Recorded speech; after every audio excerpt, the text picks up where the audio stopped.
The following episode of the Maui Chamber of Commerce's Business Matters was originally broadcast on July 21st, 2026. It's time for Business Matters, brought to you by the Maui Chamber of Commerce. Other perspectives and programming on this station do not necessarily reflect the views, values, or positions of the Maui Chamber of Commerce, which is an independent and inclusive organization serving Maui businesses and the community since 1910. Now here's your host, the Maui Chamber of Commerce President, Pamela Tumpop. Good morning, Pam. How are you today? I am great, Gary. It's a beautiful day from here. How is it in your neck of the woods? It was a little rainy yesterday afternoon and this morning and overnight, so that's good. We need the rain. Here in Kahului, it's a little overcast, but it's all right. Yeah, I'm looking from up in Pukalani, and it looks, I can see some gray clouds. When we came home last night from an event, it was really dark. And I thought, but it didn't seem to hit us very hard, so that's good. A little bit of rain is good. Well, thank you for all you do to produce our show, Gary. We are so thrilled always to get to talk to you every Tuesday morning, and the great work that you do for us and others in the community to get information out. Thank you. Provide excellent programming. You're welcome. Well, today we are going to have a great day. We're going to talk about something that affects every resident, every visitor, every business, and that's our infrastructure. And it may not be the most glamorous topic, but it's really sexy to me because it's critical to everything we need. It's the roads we drive every day. It's the water systems. It's the bridges and drainage and wastewater treatment. It's traffic flow. It's emergency access to essential systems that allow a community and our economy to function. And some of the critical things that we address every day at the Maui Chamber of Commerce, right, we can't do without infrastructure. When we talk about housing, when we talk about economic development and diversification, when we're talking about recovery, we can't do that without infrastructure. So really, it is critical to our economy, our agriculture, renewable energy, supporting local businesses and their expansion, right? We have to continue to invest in infrastructure because it is the backbone of all the things that we want and we desire in our community. Right, and it takes this critical infrastructure to move those things forward. So today, our guest is somebody who knows a lot about infrastructure. It is Councilmember Tom Cook, who serves as the chair of the Maui County Council's Infrastructure, Transportation, and Sustainability Committee. He was a carpenter by trade, a longtime resident of Kihei, Maui. He has worked on improving affordable housing and managing island resources and ensuring sustainable development. He also previously operated Cook Synergy and has spent countless hours working on many of the projects that will influence Maui for decades to come in the work that he does and in chairing that important committee. So good morning, Tom. How are you this morning? Good morning, Pamela. I'm doing great. We could use a little more rain in Kihei. It's overcast this morning, and I welcome, I think our whole community welcomes the trade winds because it keeps it cooler. But it's a lovely day. I'm glad to spend this morning with you folks and be able to talk about the issues that are happening in Kihei, Maui in general. And then, the infrastructure. I look at infrastructure as basically all the organs that enable our community to function: the sewer, the water, the transportation, healthcare, housing. So, infrastructure doesn't really describe a lot, but I think if people put it in perspective of that is enabled, like in your home in the morning and you think about all the different things you're using, you're opening the water to brush your teeth, you're cooking, electricity, water, sewage, you're getting in your car, the transportation, you have your trash and other trash services and other services. So anyway, it's very important that we develop and maintain our existing infrastructure and expand it because of, health and safety. It enables us to improve that and also to prepare and enable us to build more homes. So anyway, I'm excited to be here this morning, and let's talk. Let's talk. And I love that you said it. I love the first thing you said, which is it's like the organs that make us able to function. I love that you kind of connected it with and grounded it with our body, right? What would we do without those vital organs? I've never thought about it that way, but that is a great sentiment. If you don't mind, I'm going to refer to it that way in the future because I think that is a great analogy. I think, Pam, one of my history as being a builder is, when people build things, it's very visual. And being on the council is a whole different arena for me. And people can relate and respond to pictures and music, things that affect them emotionally. And when everything is just words, it doesn't really connect with people. So anyway, I try and do little analogies like that so people can understand that it's like the island is our organs, is our infrastructure. Yeah, I think that's really beautiful because that is the perfect analogy for me, actually, because it's something that absolutely everybody can relate to. Yeah, so I really love that. Well, on that note, because we've been looking at this and the Chamber's been looking at this, and really the issue for us is infrastructure is so critical to the legacy we leave. When we invest today in infrastructure, we thrive tomorrow, but more importantly, we're all talking about how to leave a legacy for our children. And there's been some things going on that, of course, a lot of times people don't think about infrastructure until we have disasters. So it's one of those things that is so important to everything we do. And we've seen a number of disasters. And of course, we had COVID, we've had the Lahaina wildfires, we've now had the Kona lows. And something that hit that, isn't necessarily really well recognized across the island, but of course it's really well recognized in your district. And that is the South Maui road repairs that are required as the result of what happened with the Kona lows and the extent of the damage and how the whole area has been impacted. So can you talk a little bit about, what happened with the damage? Let's start about, the Kona lows came and we had severe road damage on the South Maui Road. And then we'll kind of talk a little bit about how the work being done there. But let's start with the extent of the damage because it's pretty significant. Well, we can. If I can allow me to back up to like literally 10,000 feet, which is like top of Haleakala, okay. I just want to walk a little brief thing so people can have a perspective of the flooding, where it comes from, how big of volume and impact it is, and then we'll talk about that particular one and the road. From the top of Haleakala all the way down to the shoreline in South Maui is approximately a 50,000 acre catchment area. And when you look up at Keokea above Kihei, you'll see all the erosion on the really steep part of the mountain. And so it's like, it just shows there's a lot of water historically over, multiple generations, eons, that come from the top of the mountain, and it all comes down to Kihei. So Kihei might only have 9 to 13 inches of rain a year, but upcountry might have 40 inches of rain a year. So during the last Kona low, it was, I don't know if it was a 500-year storm. I can't quote exactly what it was, but it was without a doubt the largest flooding that we've had a lot of people, I don't know anybody that can remember more. So I walked from Long Strugs on South Kihei Road to the old Suda store in North Kihei for Office of Recovery right after the storm, and taking pictures and talking to construction workers.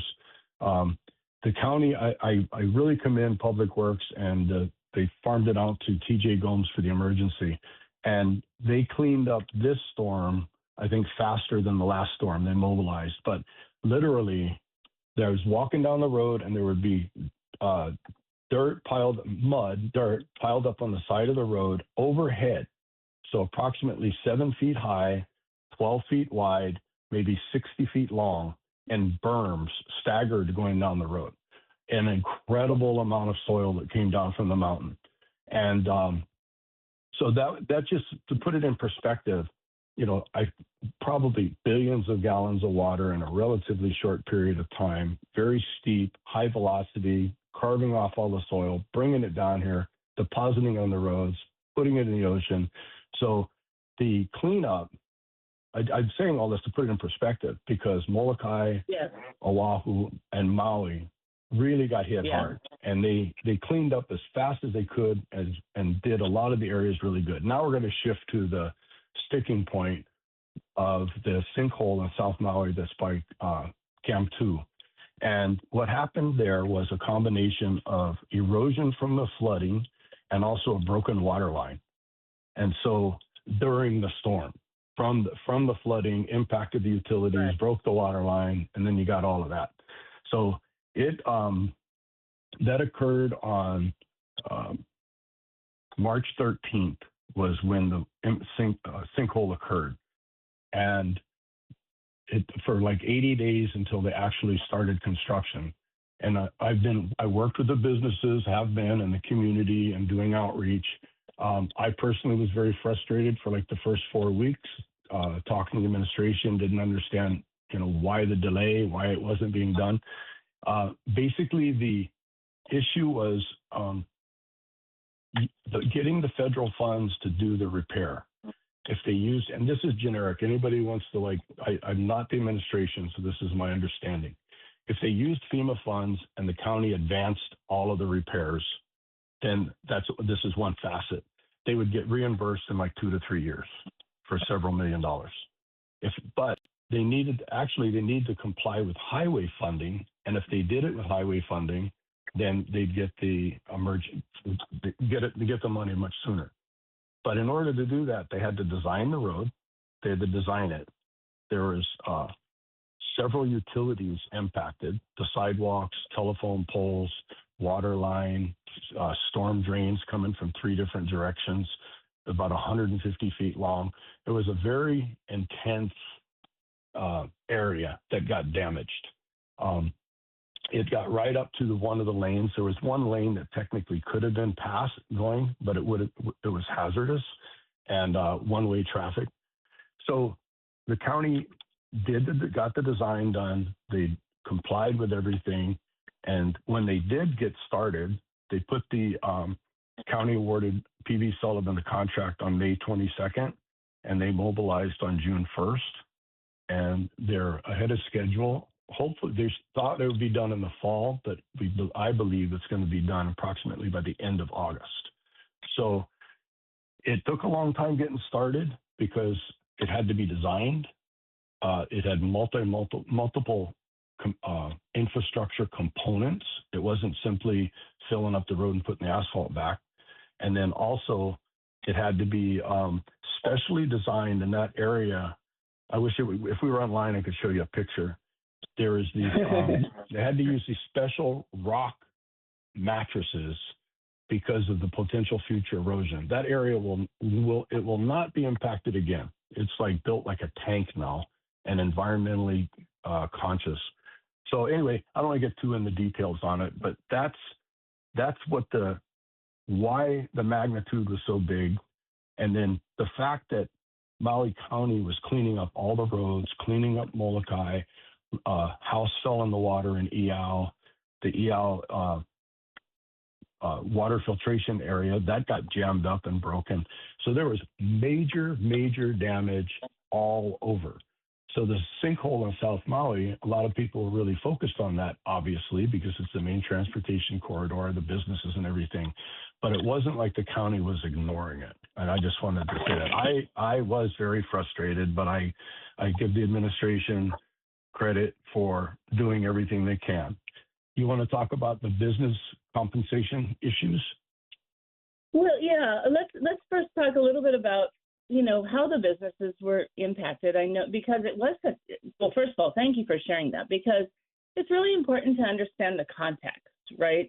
And again, one of the first things we realized with the Kona lows is even with issues, for example, like Red Cross, that when we had the wildfires, of course, Red Cross was here in full force and effect. But when we had the Kona lows, people were impacted across the state. So Red Cross had to be spread out. There was all sorts of things that were really different about what happened with the Kona lows than what we saw with, of course, the wildfires, and of course, two very different scenarios. So, I really appreciate that. And then again, here we are, where it's in a major area with, as you say, just phenomenal devastation.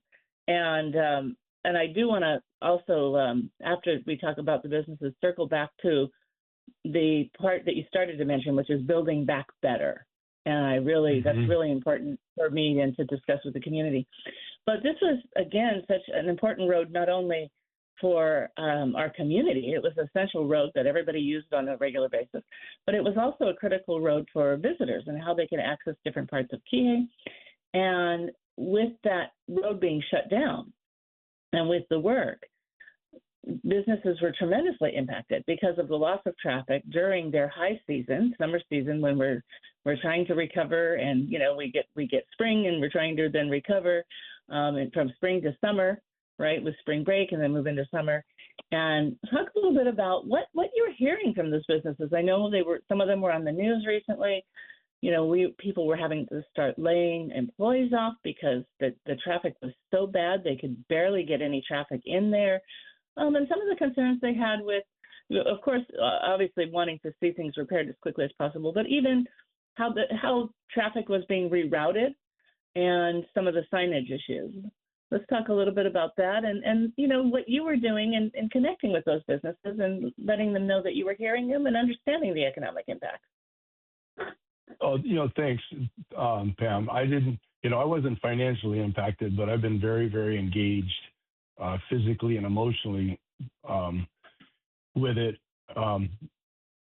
Many of the business owners got together, reached out. We met with them in my Kihei regional office early on, and they were very frustrated. At that time, it was probably after about 4 to 5 weeks that they'd been working with the administration, and they felt they weren't getting straight answers. And there's a lot of people, contractors like me included, is like, oh, you can just fill the hole, you can do that, and then go back and fix it when the design is done.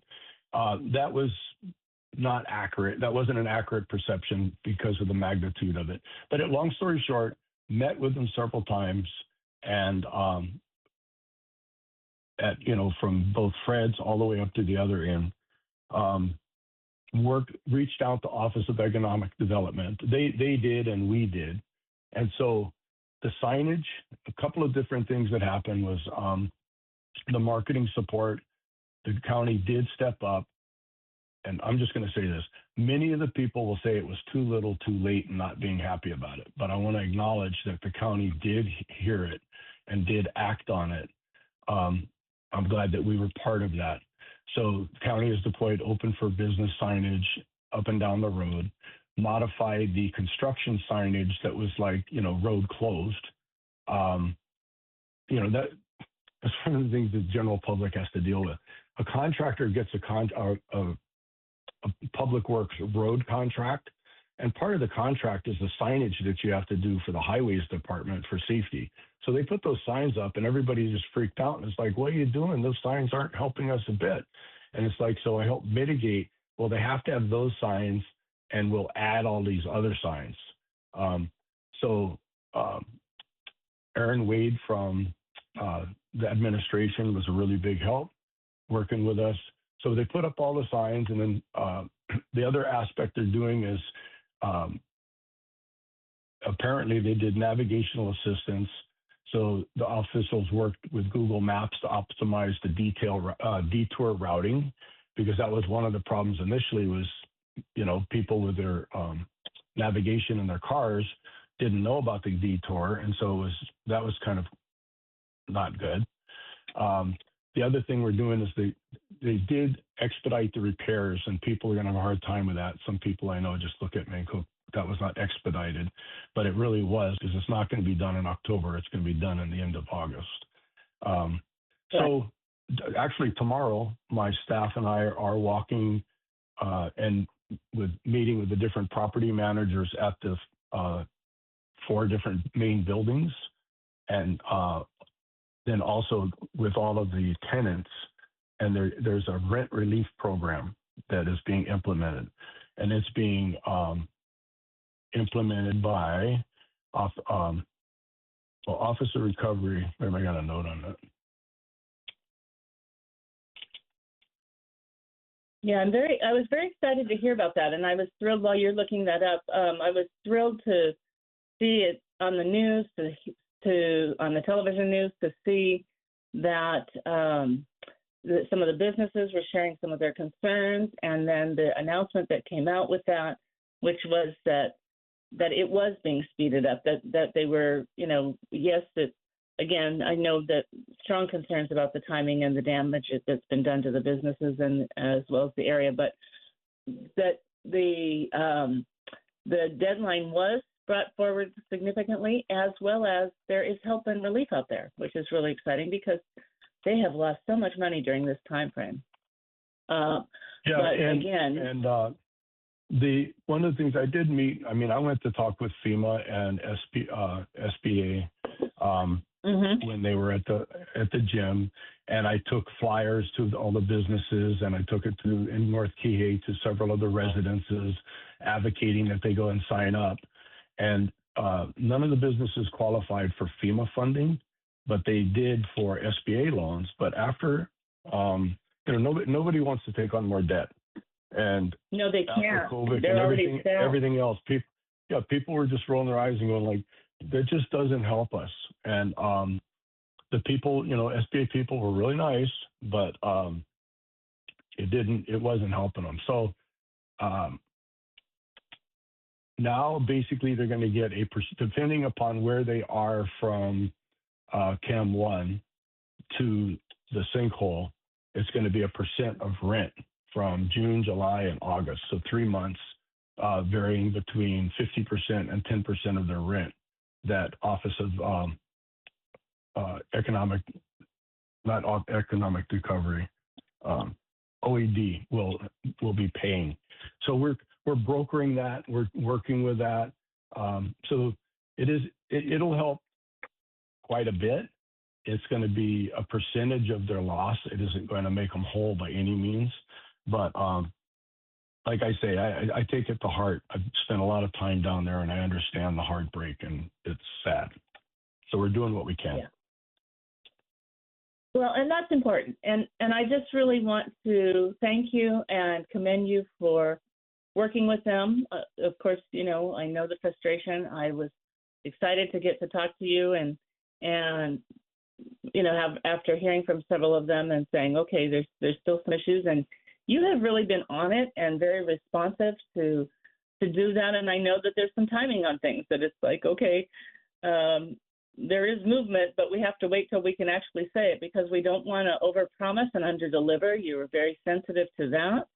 And then right after that conversation, I was glad to see the county come out, businesses be interviewed, people sharing the stories, and to see the timeline moved up as they were working on the timeline. And that, by the way, that was in the works as discussions were happening. But I understand that, again, it's such a sensitive thing, and people were so concerned. And to see the money that is being put forward with this disaster, as you point out, and for people who don't know, it was kind of a funny thing with coming out of COVID, where people got SBA loans, and then coming off of the Lahaina wildfires. It was during the Lahaina wildfires that we met with the SBA, back then Isabella Guzman, who was the head of the Small Business Administration under President Joe Biden.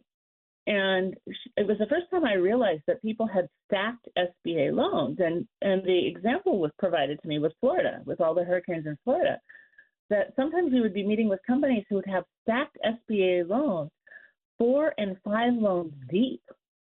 And they were struggling to manage that. And that was the first time we heard this concept. And so, again, as you well pointed out, right, after the wildfires, people kept saying, we can't take on any more debt. We lost everything. We can't, there is no debt. We don't even know how we're going to rebuild without our, some people lost their home and their business and, all the contents and everything. And so there were loans, but people had to really look at it. And then when you get to this level of disaster, many, again, people are saying no more. We just need grants. And we did meet with Congresswoman Jill Sakuda the other week, and she is fighting to try and get some grants for small businesses. She really is, but it doesn't exist right now. So, I want to put that out there for the broader public, because you're saying people are going, no more SBA. No, we're saturated in debt. So people are saturated in debt, and so we are looking for grants. So to know that you've worked with the County Office of Economic Development and Aaron Wade, and you've been shepherding this through with the administration, and that there is going to be some relief. Of course, just like all relief, it hasn't solved all of our problems, but it helps quite a bit to have that. And so I really appreciate that. Good. I think the chamber keep doing what they're doing to advocate, but I'm advocating and hoping that the county of Maui can do some advertising for letting people know South Maui is open for business. It's sun is shining. The flood damage has been repaired, and you're welcome to come. We really need to reframe some of the messaging that's been happening for the last couple of years since the fire to help the businesses get people to come back. I mean, there's just too many stories, Pam, of people saying, "Oh, I thought Maui was closed. I didn't think that they wanted us to come."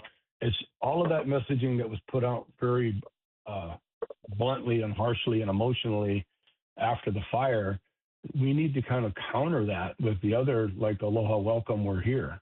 So anyway, that's just one thing. I wanted you and the listeners, some cool pictures and information.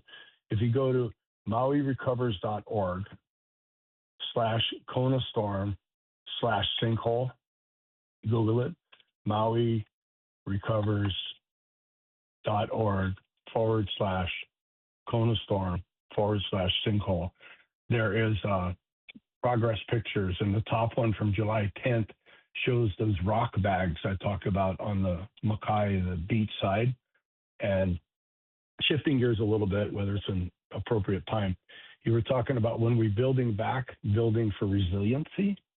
And talk about those bags and that process. And I think that this event is going to be hopefully a reference point of what we can do and need to do to keep our roads protected as we have variant climate change.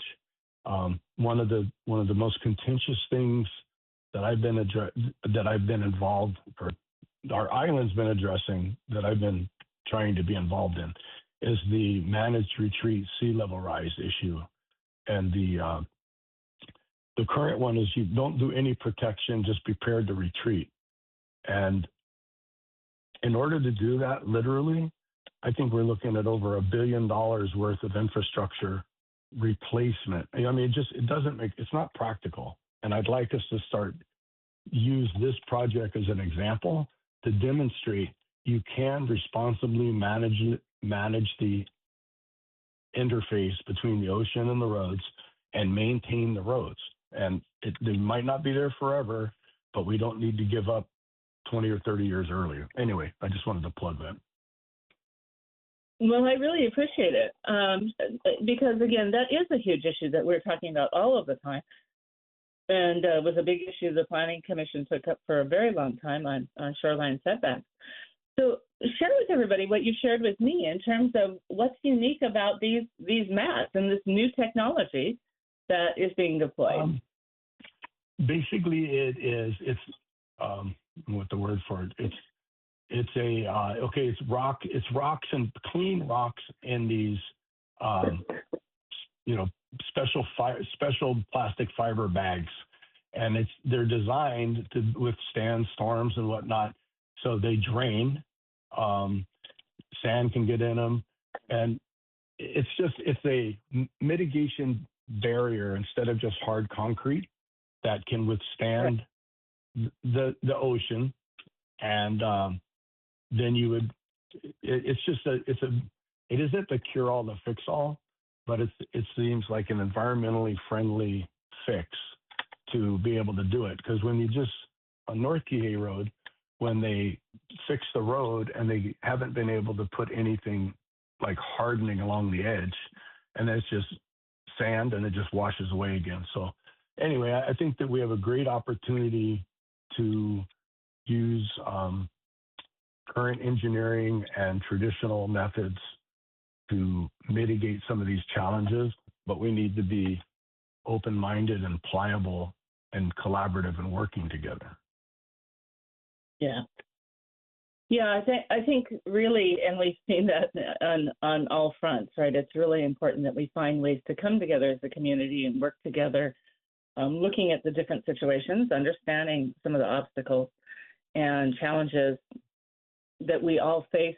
But I love that you're exploring the new technologies, because there's so many things emerging across the globe that are just fascinating. And I'm hoping to illuminate some of those things over time on this show with experts, because there are some really amazing things being done in solar that can help in a lot of ways. But when you were telling me about these mats and how, again, you've got these rocks, so you've got the structure, but it allows things like sand to flow through, without the hardening, that really is going to make sure that this doesn't happen in that area again. You're building it back stronger, and that's what we have to do these days. But looking at, again, what's likely to keep happening, and what are some of the new solutions that we can look at from, sourcing things from other areas.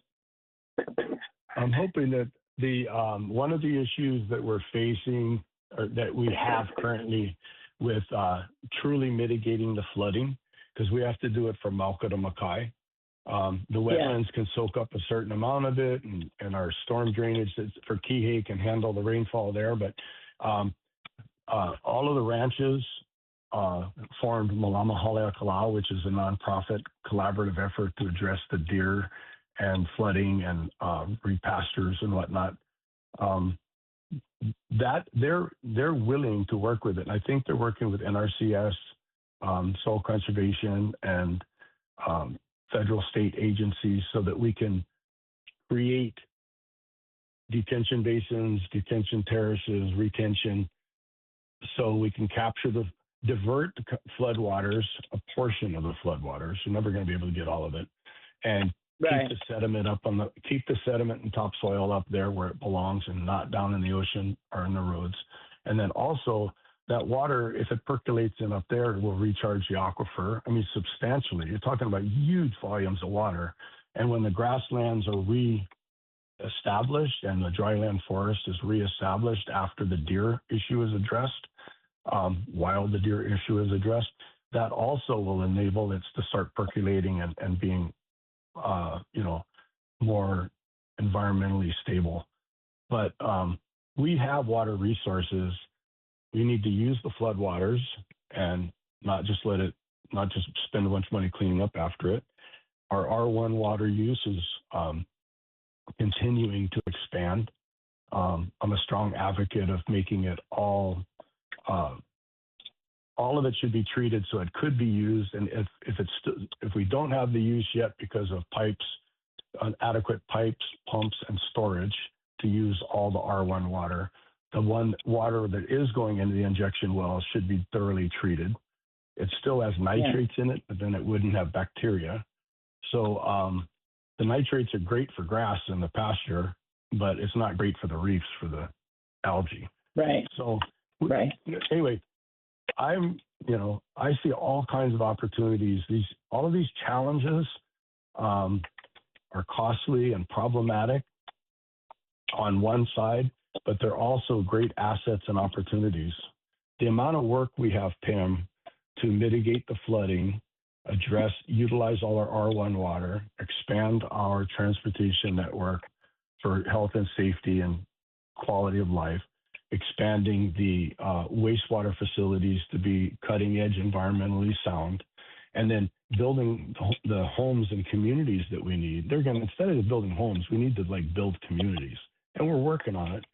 But our bureaucratic government, it's not the people, it's the system, is really problematic. And that is the big challenge and opportunity for us to, as a community and as a government, to create governance that Um, rules and regulations, there's a lot of them. And if they're used as point of reference to guide us to, what to do and how to do it as like guardrails, then that's fine. But unfortunately, with the bureaucracy the way it is, just years of, for a variety of things, they're more like hurdles and obstacles. And, they'll say, you want to do that? You can subdivide the property. There's no, this is how you do it. And then people point out, look, that's almost impossible to do. And it's like, well, that's what you got to do. And we got to close that gap. We got to bring the heartbeat to the local government so that people understand when they're reviewing a plan that it's not simply just paper. It's somebody's life, livelihood. It's the community. But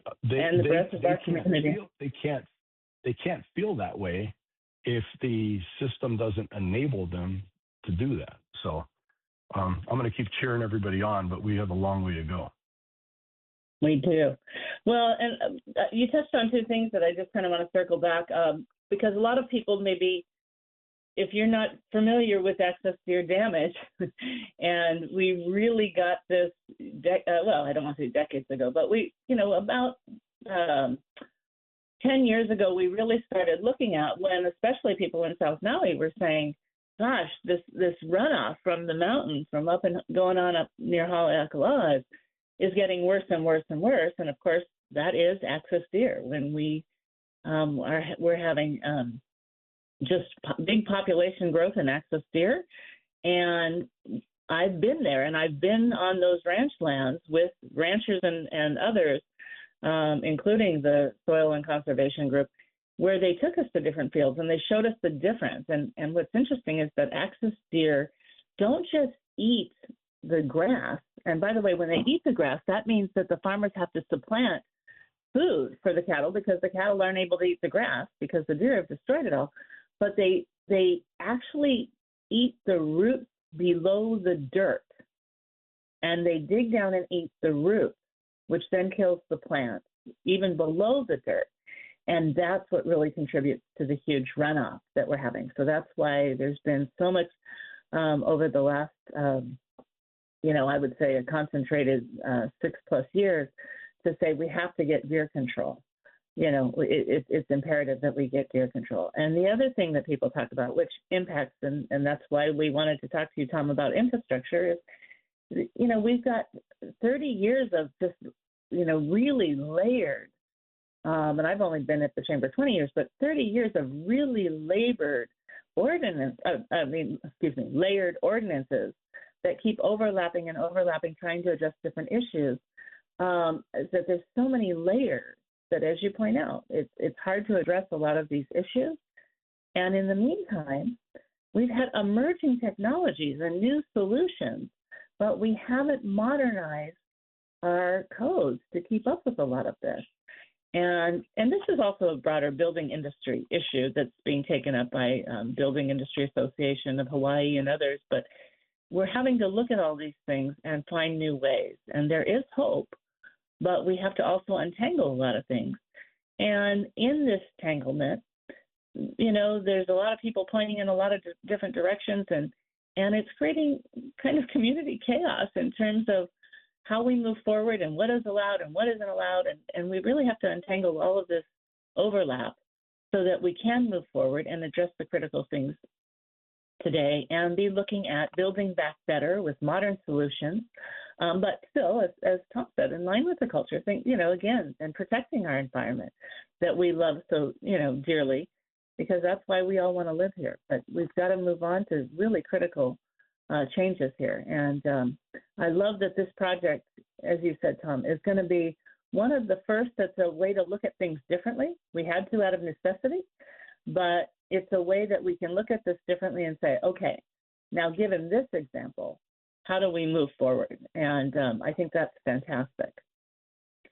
I wanted to talk a little bit. Go ahead. Oh, go ahead, Tom. No, you go ahead.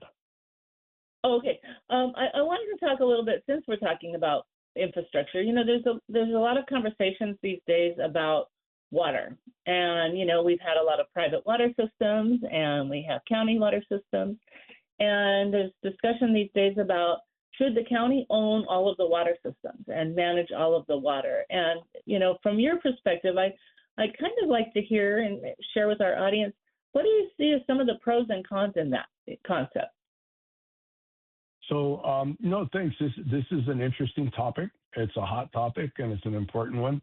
And I hear people say the public should own the water, and basically the people do own the water. So if somebody,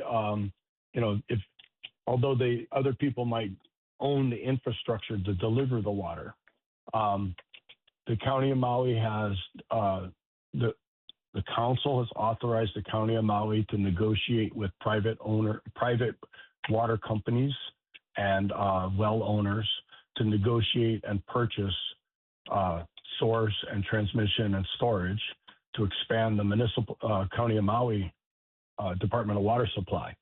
So that's one path, and that's a path where you're negotiating to buy it. The one for Olowalu and Laniapoko, that's one that is being looked at and assessed.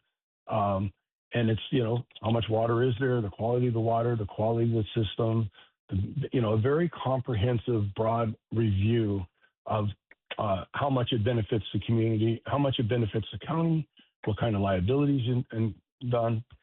So that's that path of negotiating. The other aspect of it is like eminent domain, or taking, the East Maui Water Authority is a contentious one. I personally don't think the County of Maui Department of Water Supply has the capacity, and I don't really think that the community needs to expand and have all public employees doing all of the work on waters. We can have public-private partnerships, people who have been doing it for years and are familiar with it, and the county having collaborative rights. So I'm middle of the road. I think I've never been supportive of having a lot of private wells scattered all over the place, because it's not as manageable. It's not, I think it's harder to manage how much water is being taken out. It's just better if it's a municipal system with transparency. So in general, I'm really supportive of that. So I think we need to utilize our R1 water to free up potable water. 4 million gallons of R1, which that's like it's reclamated water from the sewage, where they clean it until it is RO is drinkable. R1 is suitable for irrigation safely. And so you bring it up to R1 water, it goes through UV light, it kills all the bacteria, it has nutrients in it, but it's clean, safe water that you can water with. A million gallons of that is equal to a well, and a well is like 18 million gallons, $18 million approximately to develop a new well. So 4 million gallons is like 4 new wells that you don't have to drill. So I just put in a perspective the magnitude of the benefit of utilizing and all of our reclamated water, not putting in injection wells and irrigating with it, and then freeing up that irrigation water, the potable water. So that is happening. Department of Environmental Management in Kihei and Kaanapali, they have ongoing projects with millions of dollars being spent. So that is happening. I just personally would like it to be not necessarily fast-tracked, but all planned out. And even if it's going to take 15 years, having these projects are in the books. These are going to do it so that we know that it's all going to be used. Yeah. Yeah. No, I think that's really important. And I really love you walking us through the analogy. Okay, a 4 million gallons is like 4 new wells, and it's 18 million per well. So think of the money we're saving that we can use on other projects. If we were to look at, saving 18 million times 4. Right. Where can we? And that's 4 million gallons not being. That's 4 million gallons not being pumped out of the aquifer. Right. So it's leave it in storage. Although I personally think that our aquifers could be better managed with stormwater, using the stormwater so that it is captured and percolates down into the aquifer and doesn't just run down into the ocean. And these are like long-term generational plans. You've heard, we plan for 7 generations, or so should Right. plan for 7 generations. Yeah. To me, with sea level rise, managed retreat, a lot of the mentality of what I see nowadays is not planning for 7 generations. It's like giving up in 2. That's just my 2 cents. Yeah. Yeah. Well, I appreciate that perspective. I would say that I share that perspective. I served for 3 years on the Hawaii 2050 Sustainability Task Force. So, right, this was, I was on it before I joined the chamber, so 20 years ago. We were working on this and spent 3 years of my life on that. And the goal was to plan out to 2050, right? And we're still 24 years away from 2050. And yet, again, everything is addressing what's urgent. And of course, in disasters, we have to address what's urgent. But now, as you're pointing out, with what's happening in South Maui, we're addressing what's urgent, but we're looking at new technology and we're building back better. That was sort of the whole plan, to try and get ahead of this so that we were getting to planning at least 7 generations out. And the lack of that sort of continued effort on that vision of planning that far out has really hampered us in many ways, to the point where we're losing, our ohana. People are leaving Hawaii. They just can't afford it anymore. It's such a challenge on all levels, and we just have to get back to that. And we only have a few quick minutes, but Tom, you mentioned something else that I think is really important. And again, we are the chamber and we do support businesses, and you mentioned something that is really critically important. And we still hear it.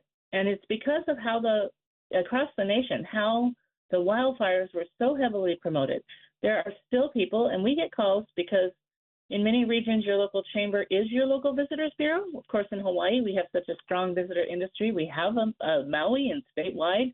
Every island has a local visitors bureau, and then we have our statewide visitors bureaus and groups. But the key thing is many people still believe the whole island underwent a fire. And the messaging, sadly, actually goes back to COVID when, back then Governor Ige said, don't come to Hawaii.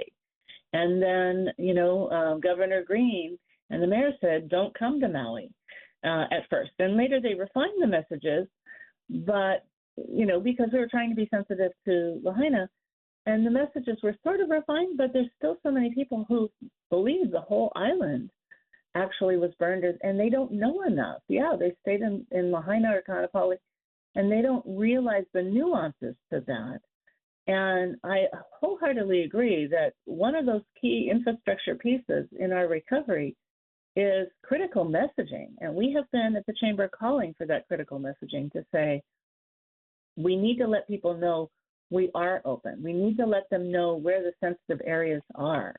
But when the majority of the island is still open and people can come, we have seen business closings. We have seen family leaving because they don't have jobs and they can't get housing or affordable housing. And we're stopping using affordable. Excuse me, I'm going to keep working on that. It is attainable because nothing is affordable right now. Yeah, that's right.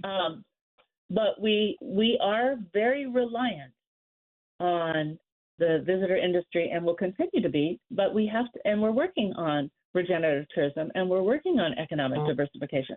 But all of that takes infrastructure, and part of that infrastructure, in my mind, as you pointed out, is we have to have the right messaging, and that's a critical part of that infrastructure because it affects how the world views us.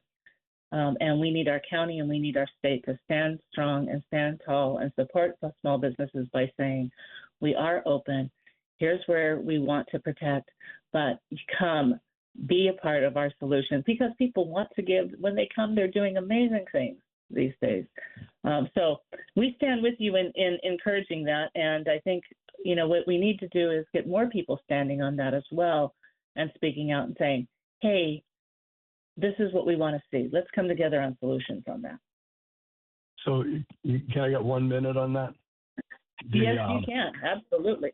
I think I also feel that over tourism is a problem at times, or potentially could be. I think giving the messaging, having the opportunity to send the messages, welcome, come visit. We hope that you come back every year, and emphasize the visitor industry, and come share our home. So that's the messaging that being a local trying to convey. It's not Disneyland, but right. we live in a wonderful place, and we'll share it with you. The tourism, this talk about infrastructure and budgets and stuff. Tourism basically is one of the main things that are helping us pay for our fire, our police, our public services. And so that's for people who don't want tourism to basically understand that, to improve our transportation network, to keep our hospital, improved, and all of the different aspects. We have an aging population. A lot of Kupuna need health care and a quality of life. And we need an economy that can pay for that. And so the tourism is an opportunity to do that. It's so I just hoping that we can, all of us together in the community collaborate and work towards a healthy visitor industry, and we can work towards maintaining our environment while we are building infrastructure, and focus on what we have in common and work together. That was very beautifully said. And I will add that the visitor industry helps keep our real property taxes low for all of our residents. So that's another important element as well. Very much. Yeah, very much. But again, it is about diversity, and it is about sustaining our economy. And again, the type of tourism we have, and that's all in our messaging, how we control that messaging, and we share what we want to offer with people, and they will come because it is such a beautiful island and a place. Tom, thank you so much for joining us today and sharing your Mana'o. I really appreciate it, and all the great work you're doing. To all who are listening, I hope you learned a lot today about infrastructure, about what's going on in South Maui, because it's a very hot topic right now. And again, about work being done to build back better and stronger. Just want to wish you blessings and aloha for a beautiful Maui week, and hope you'll join us again next Tuesday for Business Matters. Have a wonderful day.